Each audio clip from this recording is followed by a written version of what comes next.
Subscribe करें हमारे channel exam शिक्षा को और ऐसी लेटेस्ट अपडेट के लिए बेल आइकन को प्रेस करना ना भूलें।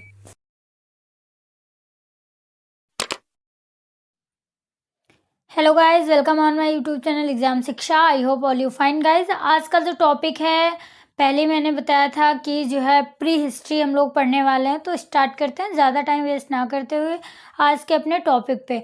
तो हमने बताया था कि प्री हिस्ट्री को हम पढ़ते हैं। तो प्री हिस्ट्री को सबसे पहले हम क्या करते हैं, प्रागैतिहासिक काल कहते हैं। प्रागैतिहासिक काल को जो है हम दो भागों में विभाजित करते हैं, क्योंकि इस टाइम पे जो है किसी को जो है लिखना पढ़ना नहीं आता था, या जो चीज़ें हम लोगों को लिखी हुई मिली उस भाषा को हम, उस लिपि को हम लोग पढ़ नहीं पाए। ठीक है, तो जो प्रागैतिहासिक काल है उसको हम मेनली दो पार्ट्स में डिवाइड करते हैं, पाषाण युग यानी स्टोन एज और धातु युग यानी मेटल एज। ठीक है, तो पाषाण काल और धातु युग, प्री हिस्ट्री को हम दो पार्ट्स में डिवाइड करते हैं। तो सबसे पहले हम देख लेते हैं जो धातु युग है। धातु युग के अनुसार जो है तीन प्रकार के युगों में डिवाइड किया गया है, और इधर जो है पाषाण युग को भी तीन काल में डिवाइड किया गया है। सबसे पहले आता है ताम्र युग। ताम्र युग क्या होता है कि तांबा एक बहुत ही लचीली और कमज़ोर धातु है। तो धातु कैसी थी, कमज़ोर थी, और ये आपको इसके जो साक्ष्य मिलते हैं वो मेसोपोटामिया जो सभ्यता थी इराक की, उस सभ्यता में देखे गए हैं। यानी उसके जो साक्ष्य मिलते हैं वो मेसोपोटामिया से मिलते हैं, जो कि आज के इराक। ठीक है, तो ताम्र क्या थी, जिस टाइम पे लोग तांबे का उपयोग करते थे उस एज को क्या बताया गया, ताम्र युग कहा गया। उसके बाद में फिर धीरे धीरे क्या मिला, जब कांसे का साक्ष्य मिला। कांसा क्या होता है, तांबे में जब टिन मिला दिया गया तो वो क्या बन गया, कांस्य युग बन गया, यानी कांसा बन गया। और उसका उपयोग जिस युग में किया गया, जिस टाइम पे, उसे हम लोग कांस्य युग कहते हैं। सिंधु घाटी सभ्यता में जो है कांस्य का उपयोग किया गया था। इसमें कांसे की जो है नर्तकी की मूर्ति मिली थी, बर्तन भी मिले थे। ठीक है, तो बहुत सारी चीज़ें कांस्य की प्राप्त हुई थी, इसलिए इस युग को क्या कहते हैं, कांस्य युग कहते हैं। और सिंधु घाटी सभ्यता में इसके साक्ष्य मिले हुए हैं। नेक्स्ट हम लोग देखते हैं लौह युग। लौह युग यानी लोहे का युग। ऐसा समय जब क्या हुआ, लोहे का इस्तेमाल किया जाता था, लोहे की धातु का यूज किया जाता था।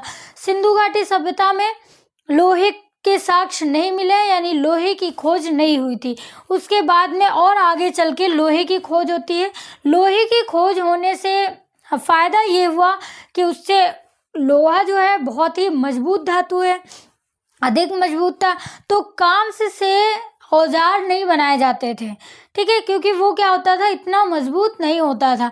लेकिन लोहा क्या है, बहुत अधिक मजबूत है, इसलिए हथियारों का क्या हुआ, विकास हुआ, औजार बनने लगे। अगर औजार बनने लगे तो साम्राज्य विस्तार चालू हो गया। अब मगध के बारे में भी बताया था। जो मगध था, मगध 16 महाजनपदों की जब बात हम कर रहे हैं, तो वहाँ उसमें सबसे सर्वशक्तिशाली जो साम्राज्य था वो कौन सा था, मगध था।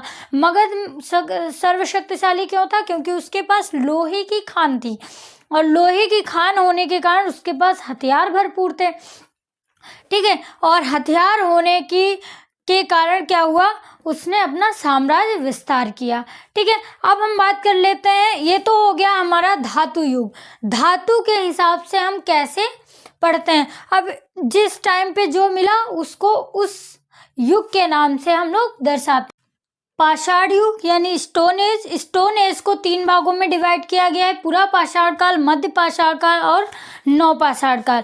पूरा पाषाण काल का जो टाइम पीरियड होता है वो लगभग जब से मनुष्य का जन्म हुआ 4 लाख बीसी के आसपास मानव का जन्म होता है, ऐसा माना गया है वैज्ञानिकों के माध्यम से। तब से लेकर के 10,000 बीसी तक का जो समय माना गया है वो क्या बताया गया, पूरा पाषाण काल है। पूरा पाषाण काल में मनुष्य ने कुछ खास तरक्की नहीं की, क्योंकि जन्म ही हुआ था मानव का।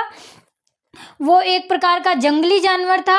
उसका सिर्फ काम क्या था, वो आखेट करता था और खाद्य संग्रह करता था। यानी आखेट क्यों करेगा, या तो जंगली जानवरों से अपनी सुरक्षा के लिए, क्योंकि मानव खुद जंगली जानवर था, भोजन के लिए जो है वो जानवरों का शिकार करता था, और कंद मूल फल खाता था, क्योंकि मानव का जो दिमाग था वो इतना ज़्यादा विकसित नहीं था, अभी वो नया नया मानव पृथ्वी पे आया था। तो एक प्रकार का जंगली जानवर है, वो कुछ भी नहीं करता है, वो सिर्फ क्या करता है, भोजन को शिकार करता है और कंद मूल फल खाता है। तो ये जो टाइम पीरियड है ये बहुत ज़्यादा लंबा है, इसलिए पूरा पाषाण काल को 3 भागों में डिवाइड किया गया, लोअर निम्न पूरा पाषाण काल, मध्य पूरा पाषाण काल और अपर यानी उच्च पूरा पाषाण काल। इन तीनों में निम्न पूरा पाषाण काल, मध्य पूरा पाषाण काल और उच्च पूरा पाषाण काल, क्योंकि ये पूरा पाषाण काल के ही पार्ट है। इसमें मनुष्य ने कुछ खास तरक्की नहीं की, वो एक प्रकार का जंगली जानवर बना रहा, 4 पैरों से चलता था, ठीक है, और सैलाओं यानी गुफाओं में निवास करता था और दिन भर विचरण करता था, ठीक है। और एक चीज़ और, ये जो टाइम पीरियड होता है हिस्ट्री का, इस पे तो कभी भी बहस नहीं करनी है, क्योंकि होता क्या है कि बहुत अलग अलग सोर्सेस के माध्यम से ये पता चलता है। तो कभी कभी इतिहासकारों में भी मतभेद होता है, और हिस्ट्री में कभी भी एग्जैक्ट टाइम आप नहीं बता सकते, क्योंकि उस टाइम पे आप तो थे नहीं, जिसने जिस एंगल से देखा उस एंगल से उसका टाइम लिख दिया। जैसे कि धातु युग के अनुसार से जब तांबे की खोज हुई तो ताम्र युग हुआ, कांस्य की खोज हुई कांस्य युग हो गया, लोहे की खोज हो गई और लौह युग कहा गया। उसी प्रकार से हिस्ट्री में कभी भी टाइम पीरियड को लेकर के आपस में बहस नहीं करनी है, लगभग में चलता है, ठीक है। फिर हम बात करते हैं मध्य पाषाण काल की। तो मध्य पाषाण काल हमारा 10,000 BC से 6,000 BC तक का जो समय है उसे हम कहते हैं मध्य पाषाण काल। इसमें क्या हुआ, इसमें थोड़ा सा बदलाव हुआ। अब बदलाव क्या हुआ, आखेटक तो ये पहले से ही था, यानी जानवरों का शिकार तो करता ही करता था, लेकिन उसने क्या किया, पशुओं को पालने लगा। क्या बन गया, पशुपालक बन गया। और जो हथियार बनाए उसने सूक्ष्म कर दिए। जैसे कि पहले पत्थरों से शिकार करता था, बड़े बड़े अनगढ़े पत्थर होते थे, कोई सेव नहीं होता था उनका, लेकिन मध्य पाषाण काल आते आते उन्होंने क्या किया, पत्थरों में थोड़ा सूक्ष्म कर दिया, उनको नुकीले बनाने लगे। तो ये परिवर्तन आता है मध्य पाषाण काल में।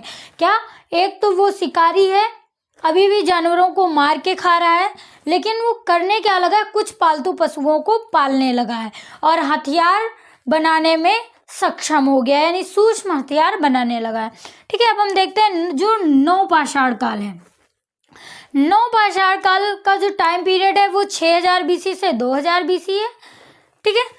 6,000 BC से 2,000 BC का जो समय है वो नवपाषाण काल का समय माना जाता है। और इसमें क्या हुआ, ये देखिए, शिकारी, प्योर शिकारी कब था, पूरा पाषाण काल में, इससे किसी चीज से कोई लेना देना नहीं था। मध्य पाषाण काल आते आते इसने क्या किया, आखेट तो करता था, पशुओं को पालना भी स्टार्ट कर दिया, यानी जानवरों को पालतू बनाने लगा। और जो हथियार थे वो थोड़े क्या हो गए, सूक्ष्म हो गए, यानी केवल पत्थरों से मारता था तो उसको नुकीले करने लगा, थोड़ा धारदार बनाने लगा, लेकिन पूर्णतः औजार को उसकी आकृति नहीं मिलती थी। वह नवपाषाण काल आते आते, नवपाषाण काल का टाइम पीरियड जो 6,000 BC से 2,000 BC तक आते आते इसने क्या किया, खाद्य उत्पादक यानी खेती करने लगा, फसलों को उगाने लगा। यानी पहले सिर्फ क्या करता था, पशुपालन करता था, लेकिन उसने देखा बीजों की खोज तो नहीं की, कृषि की खोज तो नहीं की, लेकिन कृषि करने का जो ज्ञान है वो मिल गया।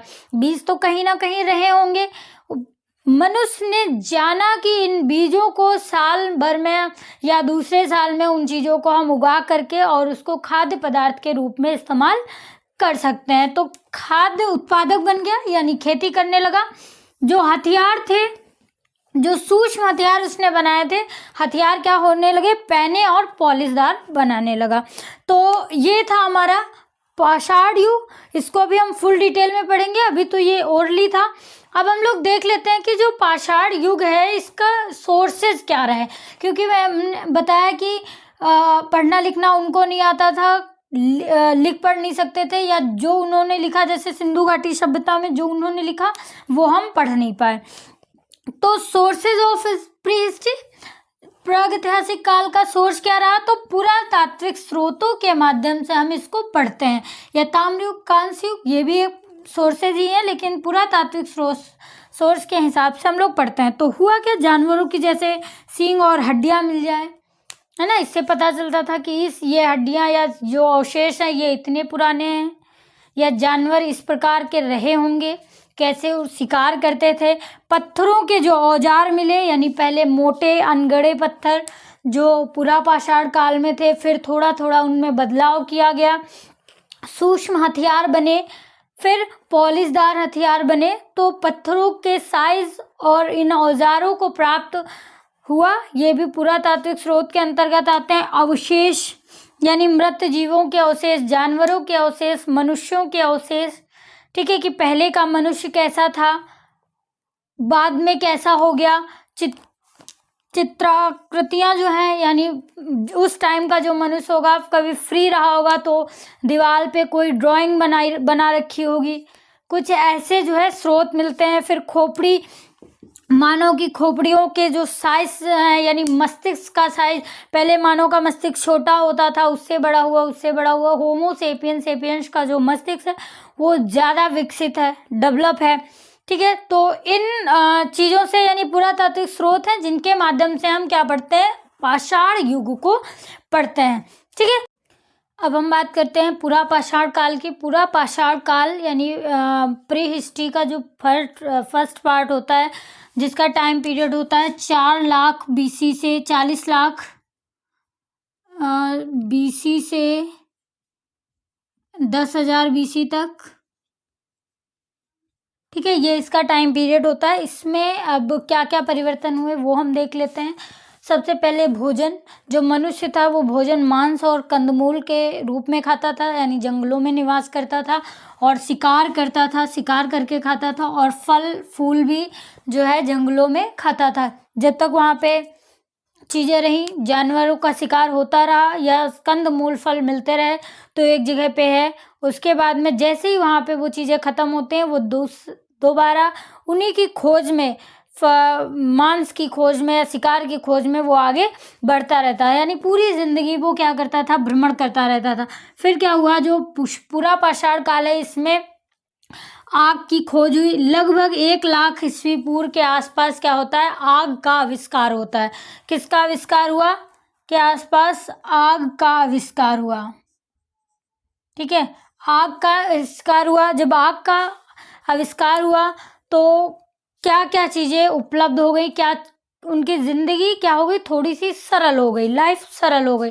हुआ क्या, मांस को पकाकर खाने लगे। जो मांस वो कच्चा खाते थे, यानी शिकार किया और खा लिया, अब उस मांस को वो पका के खाते हैं। पका के खाने से क्या हुआ कि मांस एक तो स्वादिष्ट बन गया, बल्कि बीमारियों से उनकी रक्षा होने लगी, क्योंकि डायरेक्ट जिस भी जानवर का हम मांस खाते हैं, उससे कच्चा मांस खाने से उसमें फैला हुआ वायरस डायरेक्ट मनुष्य में प्रवेश कर जाता है, यानी बीमारियों से भी क्या क्या हुई, रक्षा हुई। एक तो मांस स्वादिष्ट हुआ, दूसरा बीमारियों से भी क्या हुई, रक्षा हुई। फिर आग का हथियार के रूप में भी प्रयोग करने लगे, यानी कि कोई भी जंगली जानवर है, हाथ में मसाल ली, आग जला के रखा, तो कोई भी किसी भी जंगली जानवर को आप डरा सकते हो। तो आग का जो उपयोग है वो किस में करने लगे, हथियार के रूप में भी उपयोग करने लगे। फिर हम देखते हैं कि क्या हुआ, रात्रि में उजाला हुआ। 1 लाख बीसी के पहले तो जब तक सूर्य का प्रकाश है तभी तक उजाला है, वरना फिर क्या हुआ, अंधेरा हो गया। अब आग के आविष्कार से क्या हुआ कि रात में भी उजाला कर सकते थे, ठीक है। तो आग का जो आविष्कार होता है वो बहुत ही उपयोगी माना जाता है। अब आग का आविष्कार कैसे हुआ, नॉर्मली गलती से कह लीजिए, पत्थरों को आपस में टकराने से क्या होता है, आग जल जाती है। इस प्रकार आग का आविष्कार हुआ, ठीक है। देख सकते हैं आप, इमेज में देख सकते हैं आग को जलाता हुआ व्यक्ति, ठीक है। फिर अब निवास स्थान क्या था उनका, पुरापाषाण काल में जो उनका निवास स्थान था, या तो वो गुफाओं में रहते थे या सैलाओं में रहते थे, यानी कि जहाँ पे भोजन उनको मिलता था कुछ दिनों के लिए, वो वहीं की गुफाओं में जाके बस जाते थे, और जैसे ही भोजन खत्म हुआ शिकार मिलना बंद हो गया, वो उस जगह को छोड़ देते थे। ठीक है, तो उस टाइम पे पशुपालन से ये लोग अनभिज्ञ थे, कृषि से भी अनभिज्ञ थे, केवल मांस का ही उपयोग कर रहे हैं या फलों को खा रहे हैं। तो बर्तनों के बारे में भी इनको कोई जानकारी नहीं थी, यानी बर्तन भी बनाना स्टार्ट नहीं किया था। ना ही पशुपालन करते थे, ना ही कृषि करते थे, और ना ही बर्तनों के बारे में नॉलेज था। तो एक लाइन में ये कह सकते हैं कि मनुष्य क्या था, एक प्रकार का जंगली जानवर ही रहा। हथियार उसके कैसे थे, हथियार जो है अनगढ़े हथियार हुआ करते थे, मोटे, उसमें कोई सेफ नहीं है, मोटे मोटे हैं, उनमें कोई भी मतलब ये नहीं है कि जैसे आज के हथियार आप देख लीजिए, हर वर्ग के लिए अलग अलग हथियार, तो वो नॉर्मली पत्थरों का उपयोग करता था हथियार के रूप में, लेकिन हथियार भी कोई अनगढ़े ही मोटे पत्थर हुआ करते थे। फिर भारत में एमपी में एक जगह है भीमबेटका, वहाँ में गुफाओं में कुछ चित्र मिले हैं, यानी कि फ्री टाइम पे लोग गुफाओं में, जहाँ पे लोग निवास करते थे, वहाँ पे चित्र बनाया करते थे। ठीक है, रॉबर्ट बुश जो है, उन्होंने सर्वप्रथम जो है भारत में पल्लावरम में इन्हीं हथियारों की खोज की, जिनकी बात यहाँ पे की गई है, अनगढ़े मोटे पत्थरों का जो ये उपयोग करते थे औजार के रूप में। तो भारत में सर्वप्रथम कहाँ पे, पल्लावरम में पूरा पाषाणकालीन हथियारों की खोज की है। 1863 ईस्वी में खोज की गई थी रॉबर्ट बुश द्वारा, क्योंकि उस समय भारत पे अंग्रेजों का शासन था, तो अंग्रेज ही क्या करते थे, भारत में खोज किया करते थे। तो इसलिए भारत में जो है पूरा पाषाण काल की जो आद्य ऐतिहासिक काल है, उसके जो जनक हैं किसको माना जाता है, रॉबर्ट बुश को माना जाता है। ठीक है, अब हम लोग देखते हैं कि मध्य पूरा पाषाण काल क्या है। जो मध्य पाषाण काल है वो क्या है, उसका टाइम पीरियड 10,000 BC से 6,000 BC तक का है, क्योंकि 40 लाख BC से 10,000 BC तक का जो समय है वो पूरा पाषाण काल का। उसके बाद में 10,000 से 6,000 BC तक का जो समय है वो मध्य पाषाण काल का हुआ। अब इसमें क्या बदलाव हुए, जो मनुष्य था वो शिकार पर तो निर्भर था, लेकिन क्या करने लगा, पशुपालन भी करने लगा, यानी अभी भी शिकारी है लेकिन पशुओं को भी पालने लगा, कुछ पालतू पशु बना लिया उसने। मृतकों की अंत्येष्टि से परिचित हो गया, यानी जो मृतक होते थे शव को दफनाना, यानी शव का अंतिम संस्कार करने लगे थे। अंतिम संस्कार भी दो प्रकार से, एक डायरेक्टली दफना देना और एक जला के दफनाना। ठीक है, तो मृतकों की अंत्येष्टि से भी ये लोग क्या हो चुके थे, परिचित हो चुके थे। फिर माइक्रोलिथ यानी छोटे आकार वाले पत्थरों का उपयोग करने लगे थे, जैसा कि पूरा पाषाण काल में आप सभी ने देखा कि जो पत्थरों का उपयोग हो रहा था हथियार के रूप में, वो अनगढ़े पत्थर थे, मोटे अनगढ़े पत्थर थे। लेकिन इसमें क्या हुआ, उनसे छोटे आकार के पत्थरों का उपयोग करने लगा। और एक चीज़ नया बदलाव आया, अस्थियों और सींगों से भी बने हथियारों का प्रयोग करने लगे, यानी कि जानवरों की हड्डियों और सींगों से भी बने हथियार बनाने लगा था और उनका प्रयोग भी करने लगा था। मध्य पाषाण काल का जो साक्ष्य हैं वो एमपी के आदमगढ़ और राजस्थान के बागोर से आपको मध्य जो पाषाण काल है उसके साक्ष्य मिलते हैं। उसका जो टाइम पीरियड है वो 10,000 BC से 6,000 BC तक है। अब हम देखते हैं नौ पाषाण काल यानी नियोलिथ एज। इसका जो टाइम पीरियड है वो 6,000 BC से 2,000 BC तक का जो टाइम पीरियड है उसे हम नौ पाषाण काल कहते हैं या नियोलिथ एज कहते हैं। इसमें क्या परिवर्तन है, क्योंकि जो पाषाण काल है हमारा स्टोन एज, उसमें जो है सबसे ज़्यादा जो परिवर्तन हुए हैं वो नौ पाषाण काल में ही हुए हैं। तो सबसे पहले क्या हुआ, मनुष्य ने खेती करना प्रारंभ कर दिया, पशु को पालने लगा था। किसमें, मध्य पाषाण काल में पशुपालन के साथ उसने खेती करना स्टार्ट कर दिया। अब और स्थायी बसावट यानी एक जगह से दूसरी जगह जो भ्रमण निरंतर करता रहता था उसको बंद कर दिया। वस्त्र पहनने लगा और बर्तनों की खोज की। अब इन सभी को हम लोग डिटेल से देख लेते हैं। सबसे पहले हम बात करते हैं खेती की यानी कृषि की। तो सर्वप्रथम जो कृषि की शुरुआत मानी जाती है वो नवपाषाण काल यानी नियोलित एज में मानी जाती है। सर्वप्रथम स्टार्टिंग कहाँ से हुई? नवपाषाण काल में ही कृषि की क्या हुई? शुरुआत हुई। सबसे पहले जिन चीज़ों का उसने उपयोग किया, जिन चीज़ों को कृषि में उपयोग किया खेती की, वो थे गेहूं और चावल। ठीक है। अब ऐसा नहीं है कि खेती का आविष्कार हुआ, कृषि का आविष्कार हुआ, ऐसा तो नहीं था कि जो गेहूं के बीज थे मानव ने खुद बनाए, नहीं ना, वो बीज थे लेकिन मनुष्य को उसकी जानकारी नहीं थी। वो जो मानव था, जंगली जानवर, उसको उसकी जानकारी नहीं थी। उसने देखा कि इसको साल में हम दोबारा से भी उगा सकते हैं और उसका जो है उसको खाद्य पदार्थ के रूप में यूज कर सकते हैं। तो खेती का मतलब जो मानव था वो नवपाषाण काल में कृषि को करना प्रारंभ करता है या कृषि के बारे में उसको जानकारी मिलती है। ठीक है। और अगर इसके साक्ष्य आपको देखने हैं तो पाकिस्तान में एक स्थान पड़ता है बलूचिस्तान। बलूचिस्तान में मेहरगढ़ में गेहूं और जौ के साक्ष्य मिले हैं।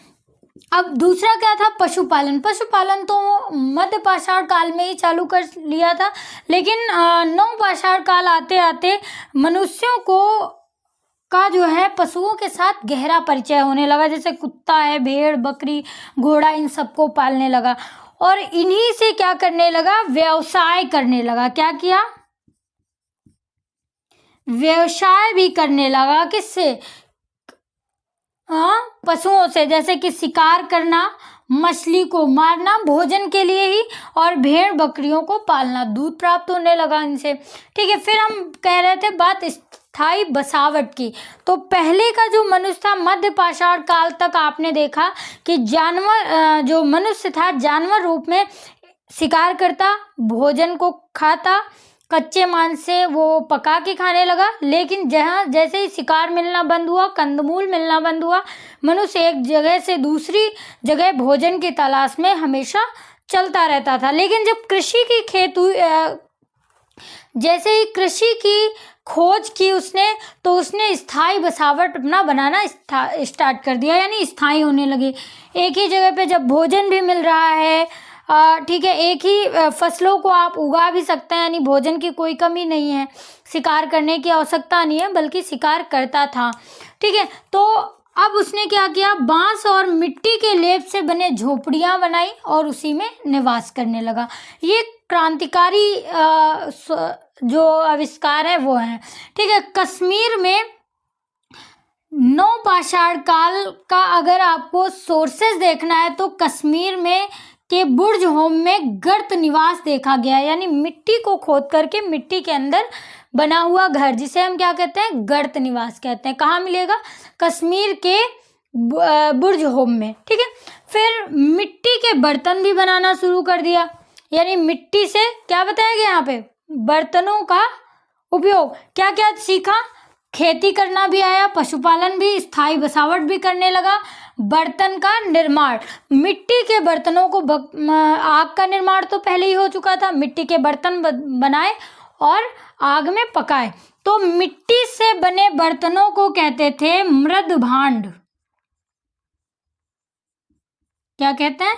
मृद भांड, यानी मिट्टी से बने हुए बर्तन क्या कहलाए? मृद भांड कहलाए। मिट्टी के बर्तन बनना कब प्रारंभ हुए? नवपाषाण काल में बनना प्रारंभ। अब क्या बच रहा था यहाँ पे? वस्त्र। अब वस्त्र जो नवपाषाण काल का मानव था उसने कपास से निर्मित जो धागे थे, यानी कपास की खोज कर ली थी, कपास से धागे बनाना उसको आ गया था, उन धागों से वस्त्रों का निर्माण करने लगा, यानी वस्त्र भी पहनने लगा।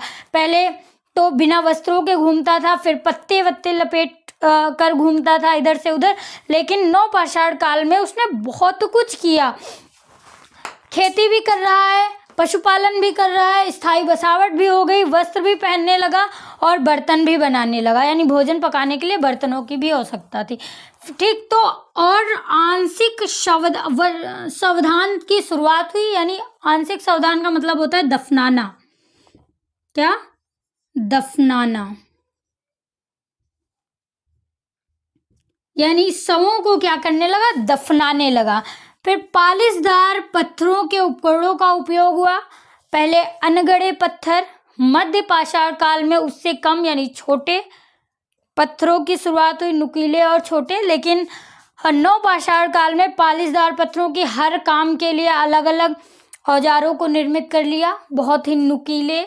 ठीक है, फिर जो नवपाषाण काल का सबसे इम्पोर्टेंट आविष्कार माना जाता है, क्रांतिकारी, वो हुआ पहिए का आविष्कार। ठीक है, पहिए का आविष्कार। जैसे मध्य पाषाण काल में क्या, आग। पूरा पाषाण काल के लास्ट में क्या हुआ, आग का आविष्कार हुआ। मध्य पाषाण काल में अंत्येष्टि से भी वो लोग, जब आग हो गई तो शवों को जलाने भी लगे। अब ये इसमें जो क्रांतिकारी आविष्कार माना जाता है नवपाषाण काल में, वो क्या है, पहिए का आविष्कार। अब पहिए का आविष्कार हो गया तो उनको बोझा ढोने में आसानी होने लगी, खेती करने में आसानी होने लगी। खेत की जुताई जो है वो बैलों के माध्यम से, बैलगाड़ी से सामान इधर से उधर ले जाने और लाने में आसानी हो गई। ठीक है, और नवपाषाण काल का जो अगर आप सोर्स देखना चाहते हैं तो भारत में संत कबीर नगर में लहुरा देव नामक स्थान है, जहाँ पे नवपाषाण काल के सोर्सेज आपको मिलेंगे भारत में। तो गाइज, आई होप आज की ये वीडियो आप सभी को पसंद आई होगी। वीडियो पसंद आई हो तो वीडियो को ज़्यादा से ज़्यादा लाइक करें, कमेंट करें और कमेंट बॉक्स में हमें बताना ना भूलें कि आज की ये वीडियो आप सभी को कैसी लगी। हम मिलते हैं अपनी नई वीडियो में नए टॉपिक के साथ। तब तक के लिए आप जुड़े रहिए हमारे यानी एग्जाम शिक्षा के साथ। बाय बाय दोस्तों, take care and see you soon.